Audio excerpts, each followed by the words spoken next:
इन्होंने हमेशा ऐसे विषयों को लेकर से भ्रम फैलाने का कार्य किया। लोकसभा में संविधान खत्म हो जाएगा, लोकतंत्र की हत्या हो जाएगी। आज साल से ऊपर हो गया, हम लोग की सरकार बने, किसका आरक्षण छीन लिया, कौन से संविधान को खत्म कर दिया। बिहार में मतदाता सूची के विशेष गहन पुनरीक्षण को लेकर केंद्रीय मंत्री चिराग पासवान ने बड़ा बयान दिया है। उन्होंने कहा कि सरकार हर विषय पर चर्चा करने के लिए तैयार है, तो आप सदन तो चलने दीजिए और पूछिए सवाल, हम सब कुछ बताने के लिए तैयार हैं। एसआईआर को लेकर जिस तरीके से विपक्ष भ्रम फैला रही है वो उसकी पुरानी राजनीति का हिस्सा रहा है।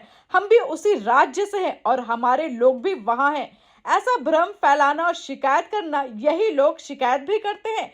क्या ये बात सही नहीं है कि महाराष्ट्र और लोकसभा चुनाव के बाद इन्होंने डुप्लीकेसी ऑफ वोट का मामला उठाया था? आप शिकायत खुद करते हैं और उस शिकायत की जांच कैसे की जाए, इसी माध्यम से किया जाए, लेकिन जब हम अपनाते हैं तो आपको दिक्कत होती है।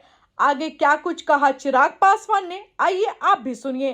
देखिए, मेरी समझ के परे है जब सरकार हर विषय पर चर्चा करने के लिए तैयार है। आप कीजिए ना, सदन तो चलने दीजिए, पूछिए सवाल, सारी बातें हम लोग बताने को तैयार हैं। एसआईआर को लेके जिस तरीके से भ्रम, और ये विपक्ष की पुरानी राजनीति का हिस्सा रहा है, इन्होंने हमेशा ऐसे विषयों को लेकर से भ्रम फैलाने का कार्य किया। लोकसभा में क्या किया था? लोकसभा में संविधान खत्म हो जाएगा, लोकतंत्र की हत्या हो जाएगी। आज साल से ऊपर हो गया, हम लोग की सरकार बने, किसका आरक्षण छीन लिया, कौन से संविधान को खत्म कर दिया। इससे पहले सीए को लेकर भी यही भ्रम फैलाया गया था। सीए जो नागरिकता देने वाला कानून था, उसको नागरिकता छीनने वाला कानून बताकर मुसलमानों के बीच में ये भ्रम फैलाया गया कि आपकी नागरिकता छीन ली जाएगी, जबकि ये 5 ऐसे देशों को नागरिकता देने वाला कानून था जहां पे अल्पसंख्यक समाज को हम लोग नागरिकता देने की बात कर रहे थे, जहां पे बहुसंख्यक मुसलमान हैं, पर फिर भी देश भर के मुसलमानों के बीच में एक आगजनी का माहौल इन्होंने बना के रखा।